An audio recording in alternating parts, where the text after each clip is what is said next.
From the Library of Congress in Washington, D.C.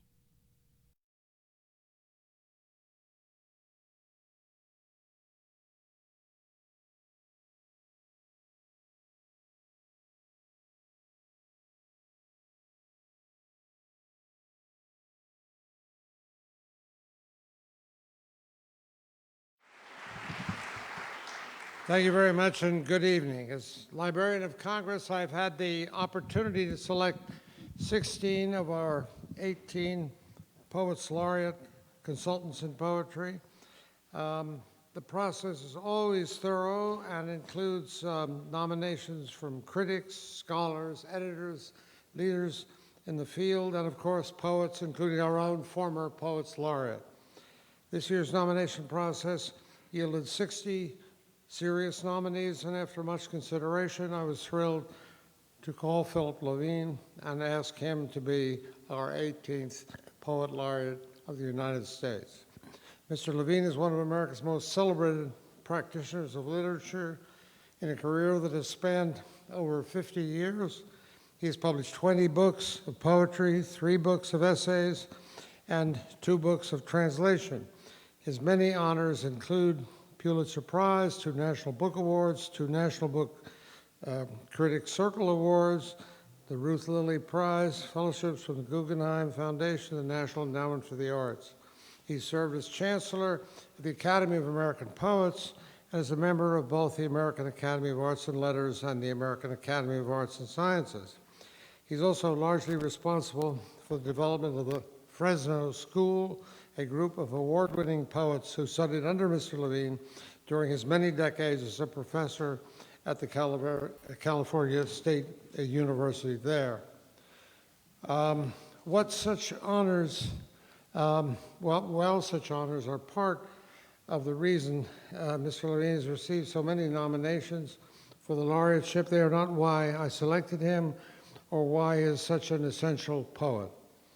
They are the result, not the cause, if you like. In the selection of Mr. Levine, as in the selection of other Poets Laureate, we ultimately turn to the greatest power of poetry to connect intimately to each reader through language that opens up new possibilities and contends with the way we all make meaning of our lives.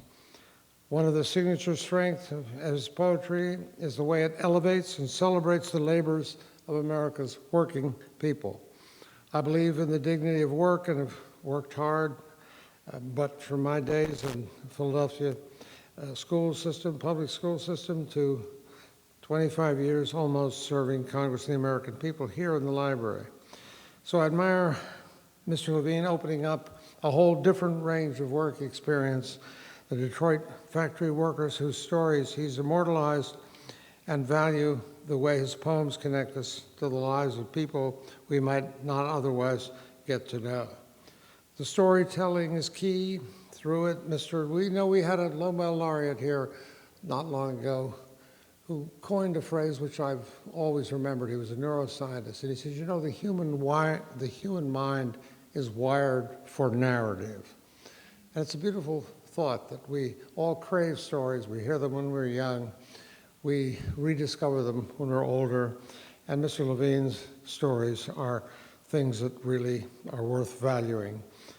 Through it, Mr. Levine avoids theorizing. He allows his poems to be fundamentally moral and transformative without being moralistic or patronizing. He's a distinctly American voice, singing in plain-spoken language, even as it asks us to, as the quote goes, stand in the silence above your life, end of quote. In poem after poem, he celebrates the richness of the American creative experience and spirit, a richness that William Carlos Williams captured in his search for a pure American idiom, and Walt Whitman captured in his declaration, "I contain multitudes."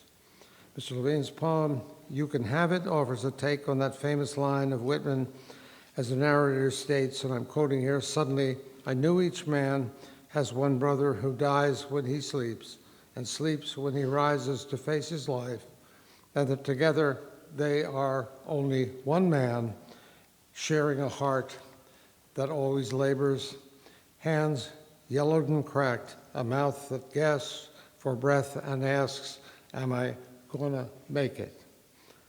The ultimate story of his poetry is one of faith in asking such questions without simple answers, facing difficult challenges, yet also proudly speaking to the kind of belief in each other that keeps us going together as Americans, whatever we do and wherever we do it. This kind of poetic work has helped broaden the reach and the range of the poetic art, and we could not be more proud that he continues the nearly 75-year tradition of the Poetry Consultant and Poet Laureate Consultant of the United States here at the Library of Congress. Please join me in welcoming Philip Levine.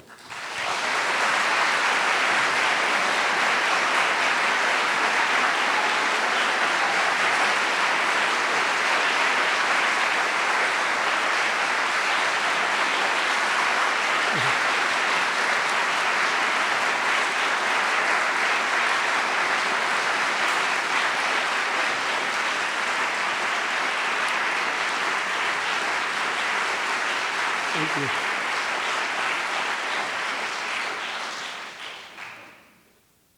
Thank you.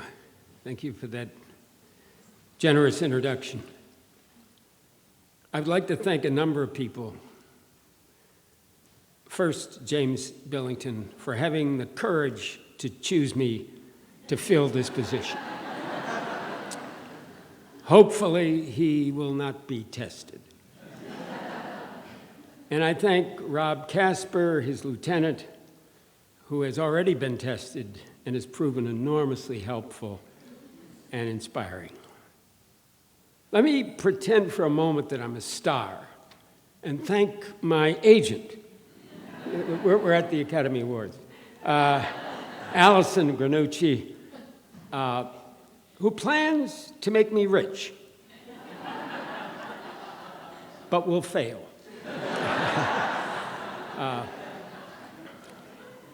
It is customary at an event like this to thank the spouse. At the celebration in the Great Hall at Cooper Union of my retirement from New York University, I happened to let slip the truth that my wife had written my poems. This was unusual candor, and it was partly untrue. She wrote only the best ones. Thank you, Franny, again. I'd like to thank my three great departed editors who published me when I was not a household name, even in my own household.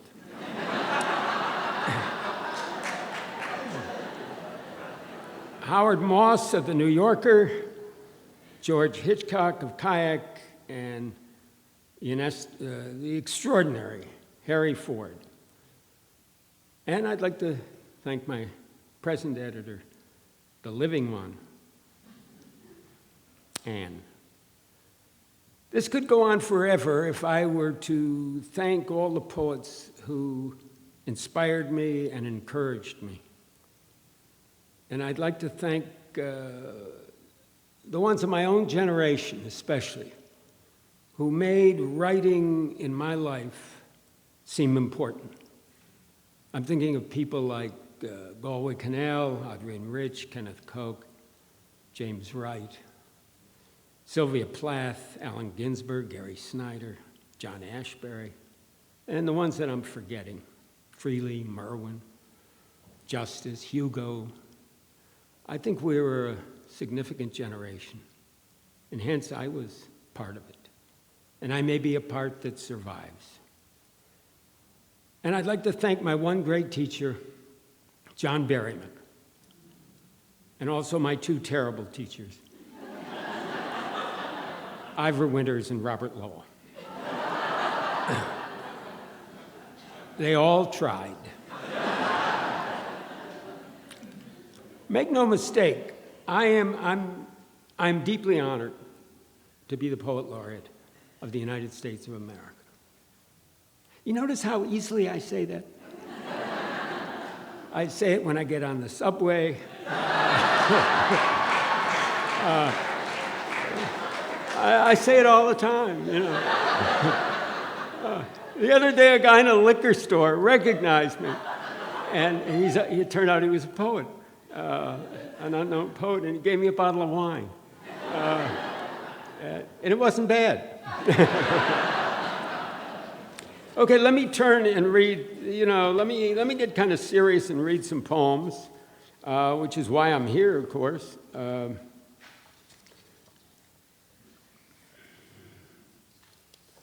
Why not read something a little ferocious?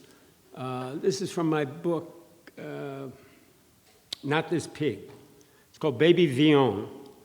And there's a mention of a war here and the violence of a war. It is the Algerian Revolution, you could say, the fight to free itself from France. The poem grew out of losing track of part of my family, who, in order to survive, left Nîmes, France, and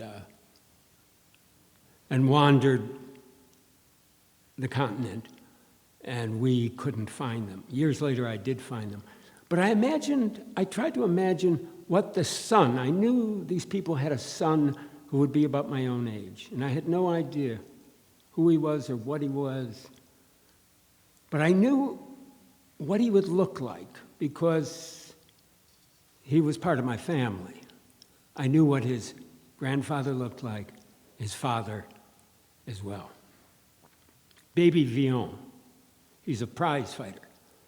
Baby Vion, he tells me in Bangkok he's robbed because he's white, in London because he's black, in Barcelona Jew, in Paris Arab, everywhere and at all times, and he fights back. He holds up 7 thick little fingers to show me he's rated 7th in the world. And there's no passion in his voice, no anger in the flat brown eyes flecked with blood. He asks me to tell all I can remember of my father, his uncle. He talks of the war in North Africa and what came after, the loss of his father, the loss of his brother, the windows of the bakery smashed and the fresh bread dusted with glass. The warm smell of rye so strong, he ate till his mouth filled with blood. Here they live and not die. And he points down at his black head ridged with black kinks of hair. He touches my hair, tells me I should never disparage the stiff bristles that guard the head of the fighter. Sadly, his fingers wander over my face, and he says how fair I am, how smooth. We stand to end this first and last visit. Stiff, 116 pounds, 5 feet 2, no bigger than a girl. He holds my shoulders, kisses my lips, his eyes still open. My imaginary brother, my cousin, myself made otherwise by all his pain.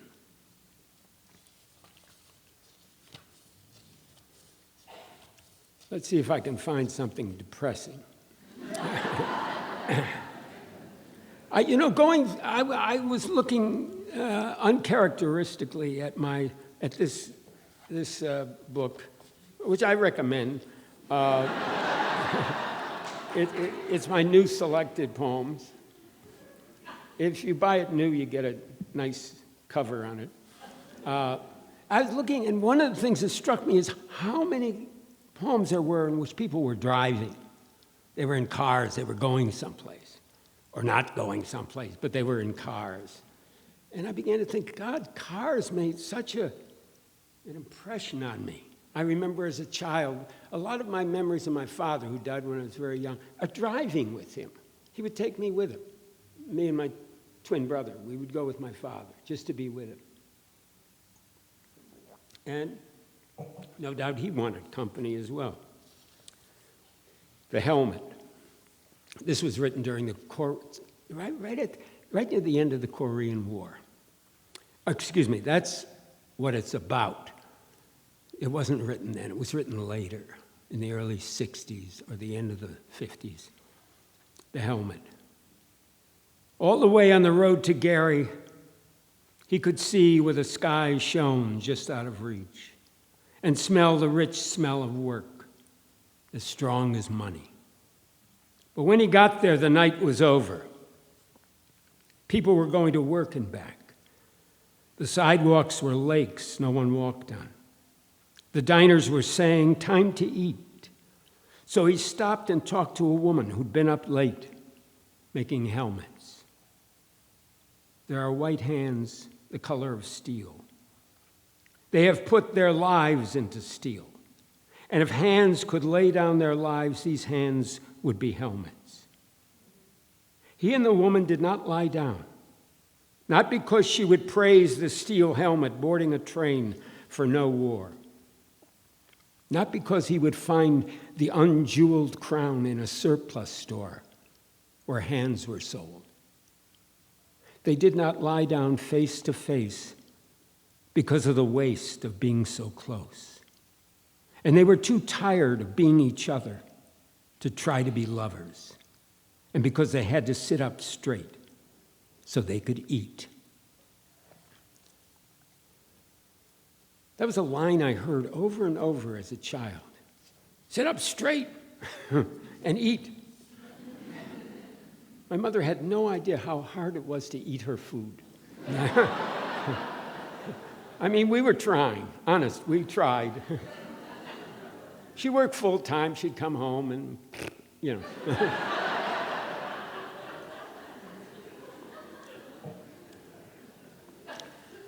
To P.L., 1916 to 1937, a soldier of the Republic.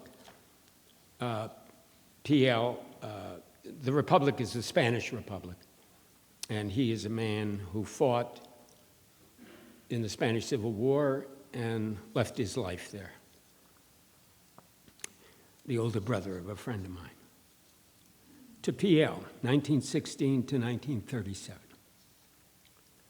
Gray earth peeping through snow, you lay for 3 days with one side of your face frozen to the ground. They tied your cheek with the red and black scarf of the anarchists and bundled you in canvas and threw you away. Before that, an old countrywoman of the Aragon, spitting on her thumb, rubbing it against her forefinger, stole your black Wellingtons, the gray hunting socks, and the long, slender knife you wore in a little leather scabbard, riding your right hip. She honed it, ran her finger down the blade and laughed, though she had no meat to cut, blessing your tight fists that had fallen side by side like frozen faces on your hard belly that was becoming earth. Years later, she saw the two faces at table and turned from the bread and the steaming oily soup, turned to the darkness of the open door, and opened her eyes to darkness, that they might be filled with anything but those two faces squeezed in the blue of snow and snow and snow. She blessed your feet, still pink with hard yellow shields of skin at heel and toe. And she laughed, scampering across the road into the goat field and up the long hill, the boots bundled in her skirts and the gray hunting socks and the knife. For 7 weeks, she wore the boots stuffed with rags at toe and heel. She thought she understood why you lay down to rest, even in snow, and gave them to a nephew, and the gray socks too. The knife is still used, the black handle almost white, the blade worn thin since there is meat to cut. Without laughter, she is gone 10 years now. And on the road to Huesca in spring, there is no one to look for you among the wild jonquils, the curling grasses at the roadside, and the blood-red poppies. No one to look on the farthest tip of wind, breathing down from the mountains and shaking the stunted pines you hid among. That was in what book? That was in They Feed, They Lion, I think. think.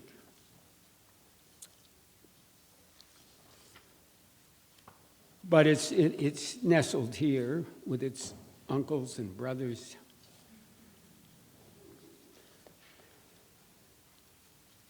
My oldest son once said to me, "Dad, how many poems would you say you have out there working for you?" And I heard Dylan Thomas once describe his poems as sort of living creatures. He said, he was giving a reading in New York, and he said, "I send them out in envelopes, and sometimes checks come back. And sometimes the poems come back with their tails between their legs."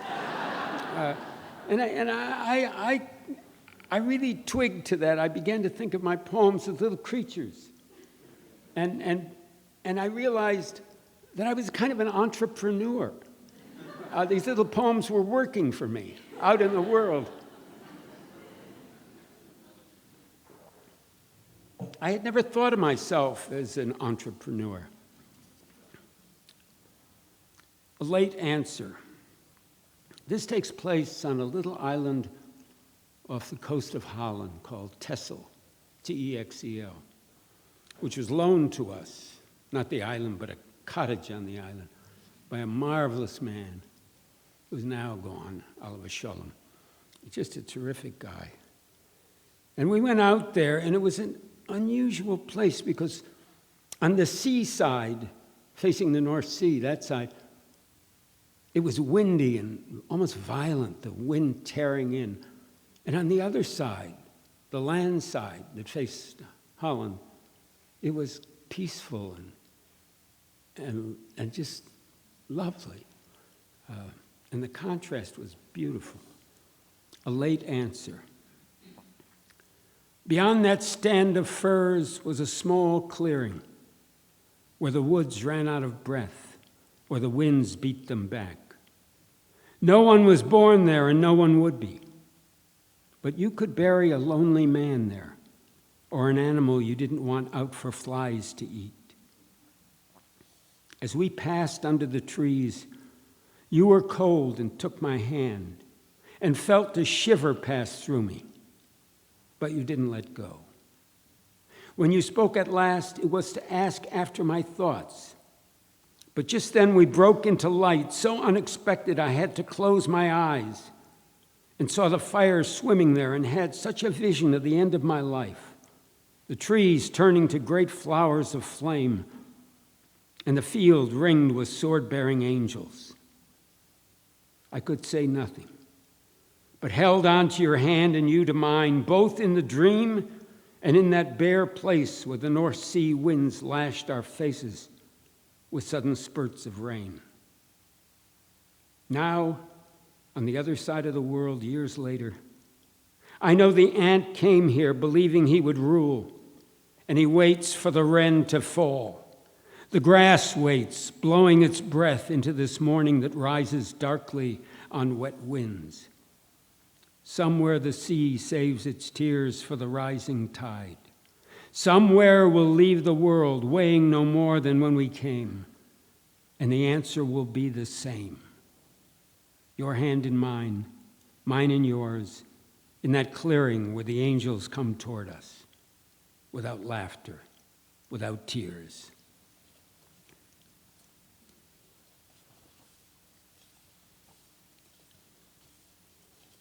I almost never read from this book. I don't know why. No, I kind of do know why. It's a bit depressing. Not that the poems are depressing, but how much worse I've gotten. You think I'm kidding, but I'm not. I mean, when I was young and energetic, 60 years old, I just had more fire. Now I have to be savvy and shrewd and sly, and I want to be the other guy. But I had that. This is called Let Me Begin Again.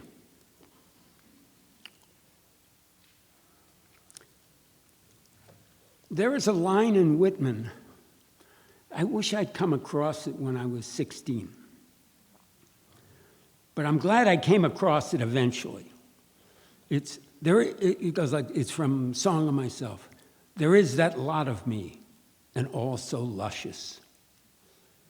And when I read that, I must have been 23 or 4, I said, I wonder if that's true. Because I had never assumed anything like that. And I thought, well, Whitman's a hell of a poet.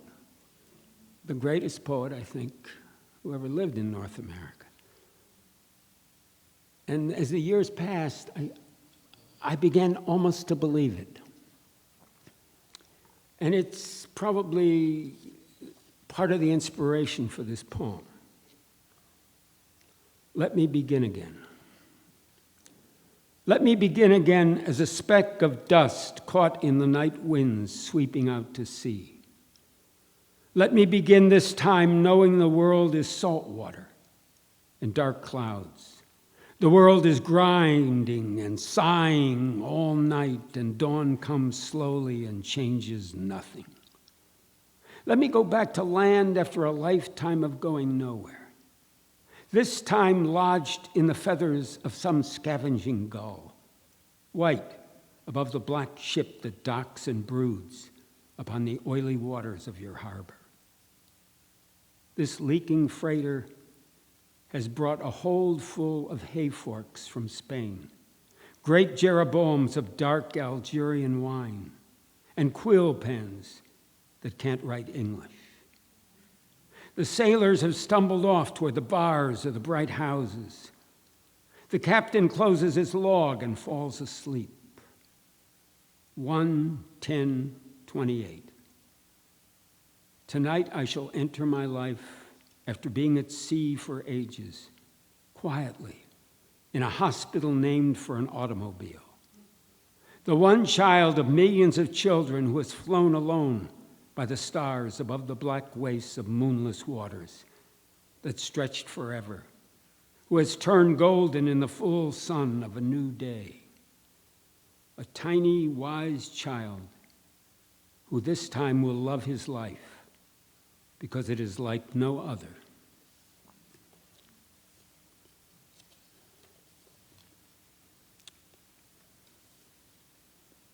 I don't want to run over.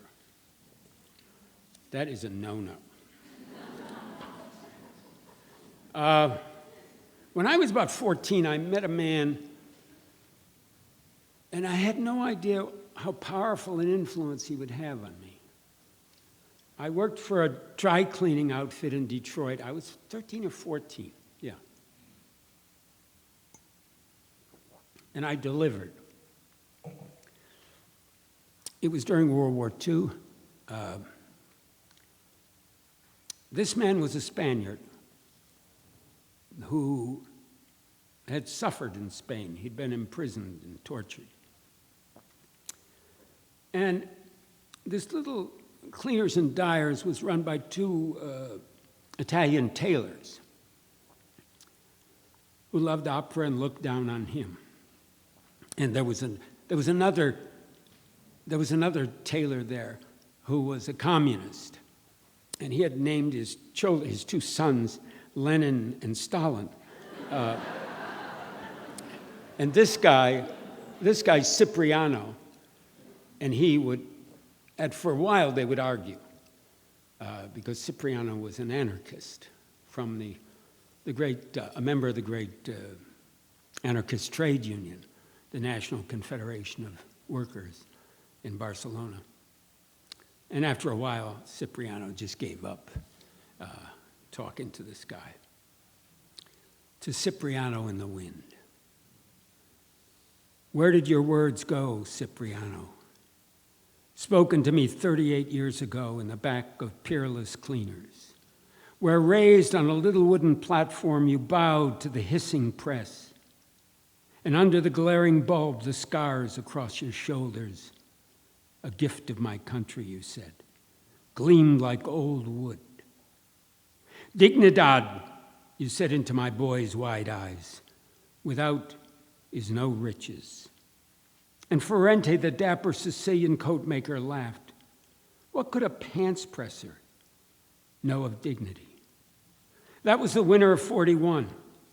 It would take my brother off to war where you had come from.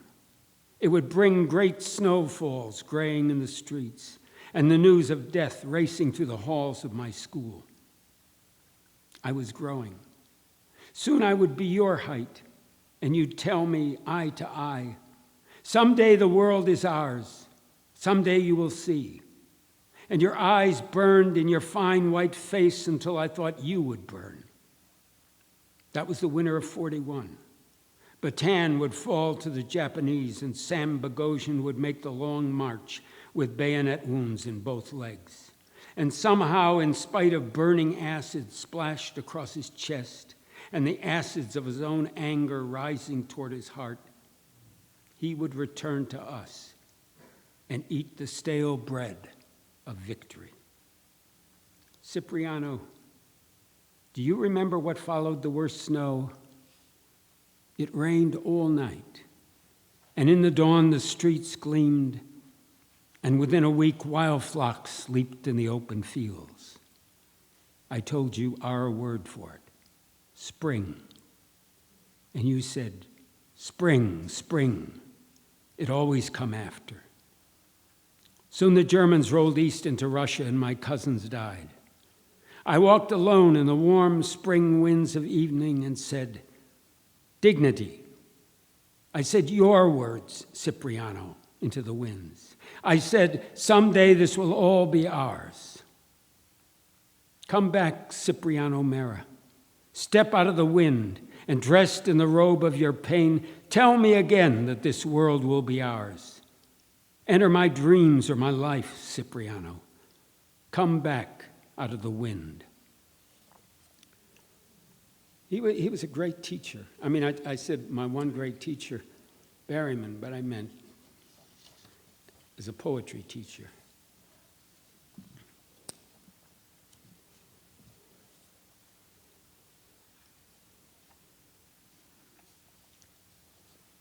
This is called An Ordinary Morning, and it's a kind of answer to a poem by Wallace Stevens, An Extraordinary Evening in New Haven. And originally it was called An Ordinary Morning Far from New Haven, but that title seemed a little mannered. Even for the New Yorker.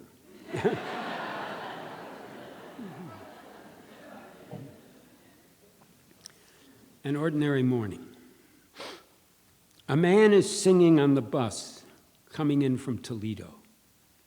His voice floats over the heads that bow and sway with each turn, jolt, and sudden slowing. A hoarse, quiet voice. It tells of love that is true, of love that endures a whole weekend. The driver answers in a tenor frayed from cigarettes, coffee, and original curses thrown down from his seat of command. He answers that he has time on his hands, and it's heavy. Oh, heavy hangs the head, he improvises, and the man back in the very last row, bouncing now on the cobbles as we bump down the boulevard, affirms that it is hanging, yes, and that it is heavy. This is what I waken to. One by one, my near neighbors open their watering eyes and close their mouths to accept this bright-sung conversation on the theme of their morning.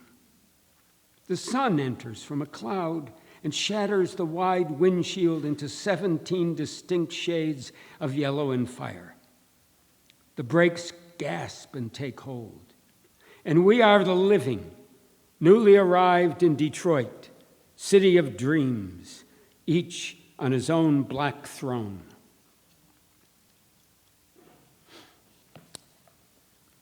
Years ago, I was invited to write a paper on prosody for an anthology. If you look in the dictionary, some old dictionaries say prosody is the science of the movement of poetry. Well, of course, it's not a science. It's a bunch of foolish and sometimes intelligent opinions, none of which will help you figure out why poems are shaped the way they are. And I didn't want to write a paper. So I wrote this poem, and naturally, it was rejected.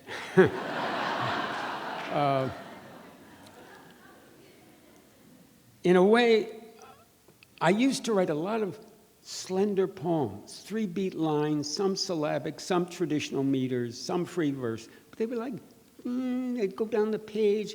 I got the idea first from W.B. Yeats in his great Easter 1916 poem, which is one of my favorite poems, and also from William Carlos Williams. I tried to combine the way they handle that line. And also, this was during the years that Howard Moss was the poetry editor of The New Yorker. Well, The New Yorker pays by the line. And I think that might have influenced the development of that line, a theory of prosody. When Nellie, my old pussycat, was still in her prime, she would sit behind me as I wrote. And when the line got too long, she'd reach one sudden black foreleg down and paw at the moving hand, the offensive one. The first time she drew blood, I learned it was poetic to end a line anywhere to keep her quiet. After all, many mornings she'd gotten to the chair long before I was even up. Those nights I couldn't sleep, she'd come and sit in my lap to calm me. So I figured I owed her the short cat line. She's dead now, almost 9 years. And before that, there was one during which she faked attention and I faked obedience. Isn't that what it's about? Pretending there's an alert cat who leaves nothing to chance. Goodbye, Nellie. Thank you.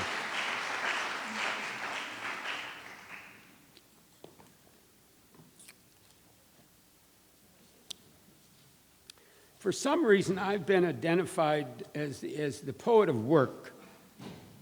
But as you now know, I don't even write my own poems. But if I did, they would sound like this. Let me read what work is. Thank you. Ford Highland Park was once the second largest assembly plant for the Ford Motor Car Company. Highland Park is a little city within the confines of Detroit. There's another one called Hamtramck. They're separate little corrupt provinces. It's now a warehouse. I saw a photograph of it recently. It still exists, whereas the Packard plant is just gone, crushed, caved in. I was in Detroit last week to celebrate the publication of a book called Detroit Disassembled, photographs by Andrew Moore, marvelous photographs. And he has a picture of what Ford Highland Park looks like now.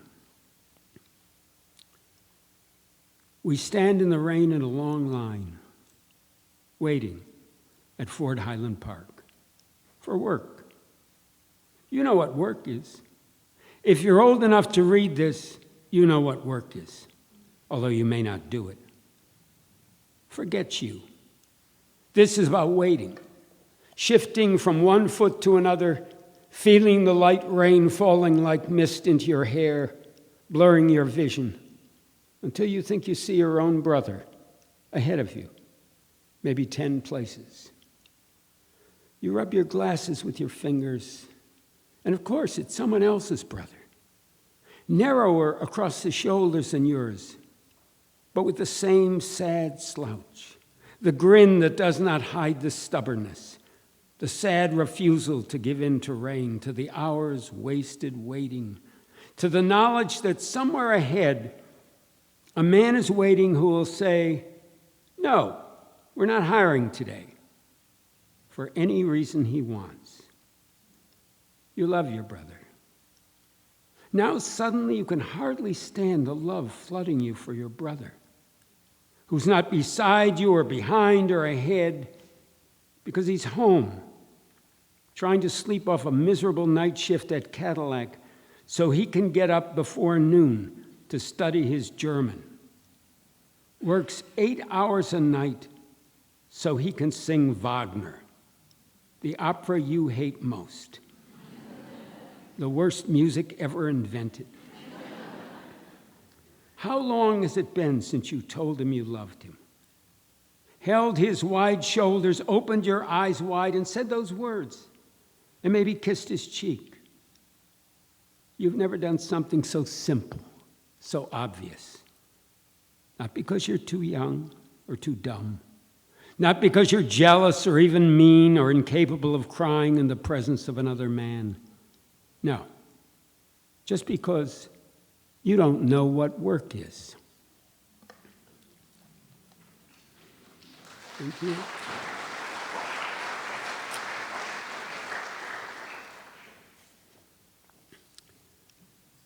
I was very fortunate to grow up in a house with a lot of music. And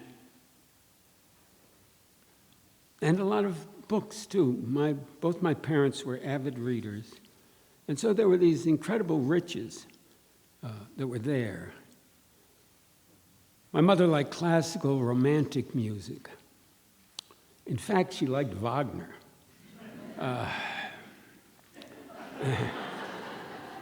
And as young people will do, you can't allow yourself to like what your parents like, even if it's you. You know what I mean?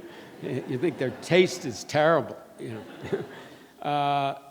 Well, Detroit at that time was the home of bebop. I went to college with some fantastic musicians like Pepper Adams and Tommy Flanagan and who the hell else? Kenny Burrell. And every summer, Milt Jackson would come back home, and then there were the Jones Boys, Thad and Elvin and Hank.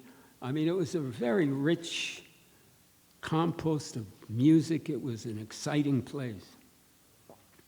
And I turned my mother on to jazz. And lo and behold, she loved it. Just loved it. This poem was written getting near the end of her life. She lived in Los Angeles. And I went to visit her. Often. Soloing. My mother tells me she dreamed of John Coltrane, a young Train, playing his music with such joy and contained energy and rage, she could not hold back her tears.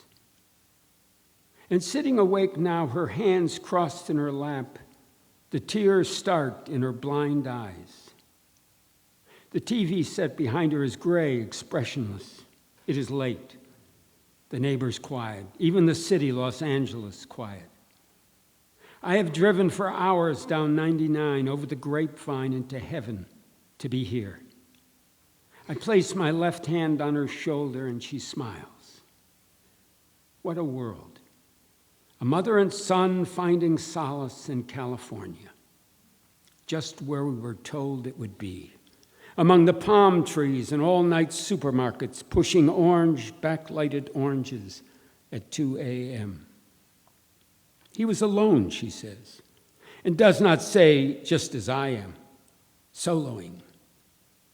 What a world.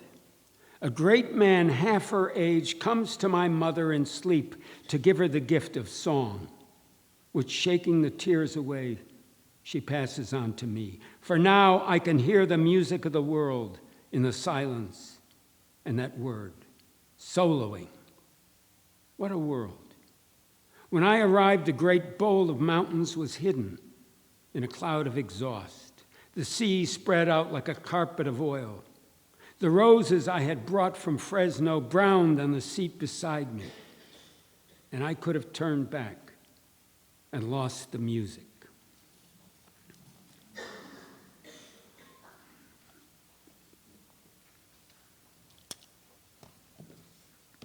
Yes. Oh.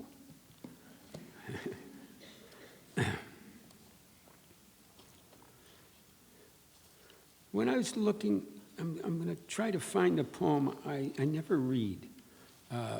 When I was back in Detroit last week, I saw my brother, of course, and we were talking about our education. And he said to me, "Do you remember Miss Hardman?" And she was our 7th grade English teacher. And I said, "Of course I remember Miss Hardman. We both loved her." And he said, "Yes, we did. Wasn't she amazing? She was an amazing woman." And he knew what had become of her because he stayed in Detroit. She joined the Army and served in World War II. She became a captain in what were called the WACs. This is about being a Midwesterner in the era in which I was and still am a Midwesterner. The escape. To come to life in Detroit is to be manufactured without the power of speech. You clasp hands as I did with a brother, and step by step begin the slow descent into hell or Hamtramck, and arrive designed, numbered, tagged. It was the year Hoover took office. Since then, I've been recycled 7 times and escaped myself twice. The second time, I ran my hand down the body next to me and felt my calloused hand touching me. She and I hushed in a room I rented for $12 a month, down the street from the shabby little zoo. How late I came to love. 26 years old, and for the first time, I became a woman, a singular woman who loved me more than I loved myself. What had I been? What do you think? Isn't it obvious? I was a child. And then I discovered Lucky's. And then I suppose I created out of lies, bad teeth, and so much meat, bone and hair, a character in the shape of a man. Then I registered for the draft, and it was official. Case closed, 1A, classified to die before I came of age, unless Hiroshima and Nagasaki burned. They did. And I celebrated by drinking myself into a stupor that lasted 8 years. The first time I escaped, I'd gone out after dinner and the dishes were done to be alone. In the dark, I found the tree, a copper beech, and climbed into the crotch and leaned back against a heavy branch and let the stars pass slowly above. At first, cars groaned, one at a time, on the outer drive. Then they did not. Besides the wind stirring the hard black leaves, there was only the roar of my mind touching itself carefully with rain, the first few drops filling my eyes, that day's rain falling hours later from the leaves above, wind shaken, and then the odor of earth rising like the breath of a strange God I could love. Can you imagine inhaling God at age 14 with lungs still untainted by cigarettes? Little wonder I fell out of the tree and sprawled face down unhurt, my fingers spread wide as though to take handfuls of last year's brittle leaves into my mouth. Hours later, I rose in the shape of a boy named Phil, but now myself. I'm an American. Even before I was 14, I knew I would have to create myself. My beautiful literature teacher, Miss Hardman, who wore gloves on summer days, who had a secret love for me she could barely contain, had whispered this one day as we passed in the hall, and she fought to still the urge to take my head in her ungloved hands and press my soul into her breasts. If she had not nursed that unacted desire, I might have discovered love before I was ready and lost it, never to awaken in a rented room 13 years later, transformed into an angel gifted with both sexes and no wings. Because we were Midwestern, someone always had to pay. Johnny Moradian had to be blown apart on Okinawa. Silas Nance had to despise himself before my eyes, weeping and weeping because a woman belittled him. Jules Sprague had to run off to Peru and disappear in the Andes. My tiny French cousin had to walk by night from Nîmes to the hills freezing above Florence to survive the Nazis and succumb to his own heart. My lost uncle had to stab a man to death behind a bar on First Avenue and beg God to punish him. O Lord of life, how much you made them pay so I could love.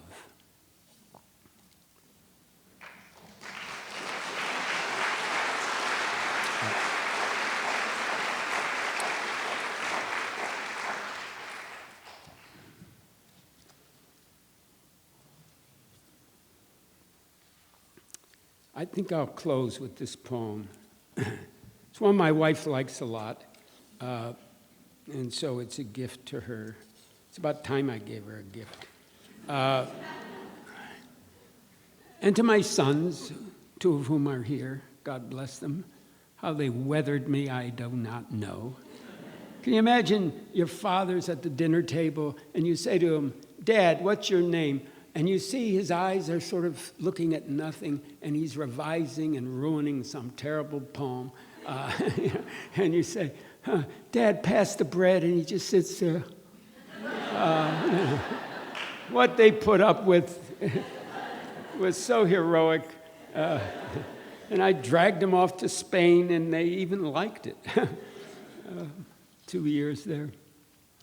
This is called My Father Was Cigarette, 12 years before the Nazis could break his heart. In 1933 is 12 years before the revelation of exactly how hideous the Nazi regime was. My father died in 1933. So one good thing came of it. He never had to know what happened to our family back in Western Russia. My father was cigarette 12 years before the Nazis could break his heart. I remember the room in which he held a kitchen match and with his thumbnail commanded it to flame. A brown sofa, 2 easy chairs, one covered with flowers, a black piano no one ever played, half covered by a long fringe ornamental scarf, Ray Estrada brought back from Mexico in 1931. How new the world is, you say. In that room, someone is speaking about money, asking why it matters. And my father exhales the blue smoke and says $1 million, even in large bills, would be impossible. He's telling me, because I see now I'm the one who asked, for I dream of money, always coins and bills that run through my hands, money I find in the corners of unknown rooms or in metal boxes I dig up in the backyard of flower beds. My father rises now and goes to the closet. It's as though someone were directing a play, and my father's part called for him to stand so that the audience, which must be you, could see him in white shirt, dark trousers held up by suspenders, the sign of the times, and conclude he is taller than his son will ever be. And as he dips into his jacket, you'll know his roll calls for him to exit by the front door, leaving something unfinished. The closet light still on, the cigarette still burning dangerously, a Yiddish paper folded to the right place so that a photograph of Hindenburg in full military regalia swims up to you out of all the details we lived. I remember the way the match flared, blue and yellow in the deepening light of a cool afternoon in early September. And the sound, part iron, part animal, part music, as the air rushed toward it out of my mouth.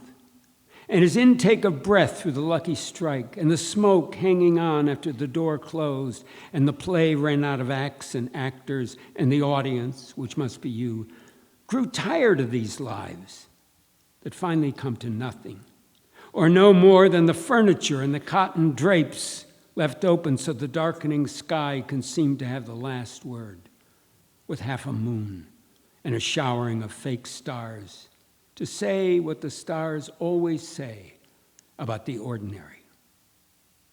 Oh, you're still here. 60 years later, you wonder what became of us. Why someone put it in a book and left the book open to a page no one reads. Everything tells you he never came back, though he did before he didn't.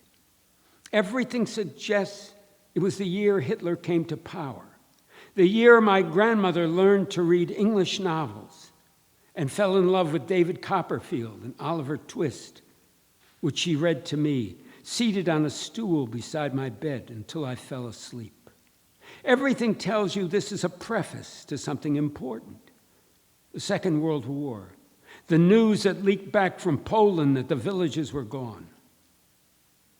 The truth is, if there is a truth, I remember the room. I remember the flame, the blue smoke, how bright and slippery were the secret coins, how David Copperfield doubted his own name, how sweet the stars seemed, peeping and blinking, how close the moon, how utterly silent the piano. Thank you.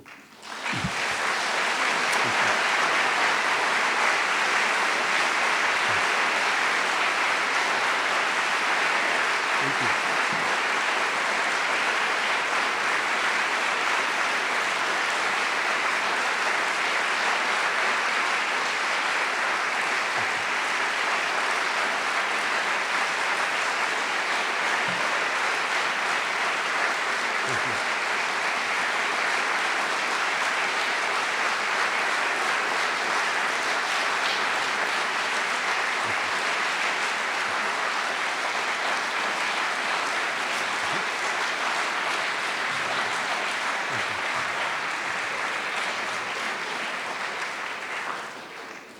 Thank you.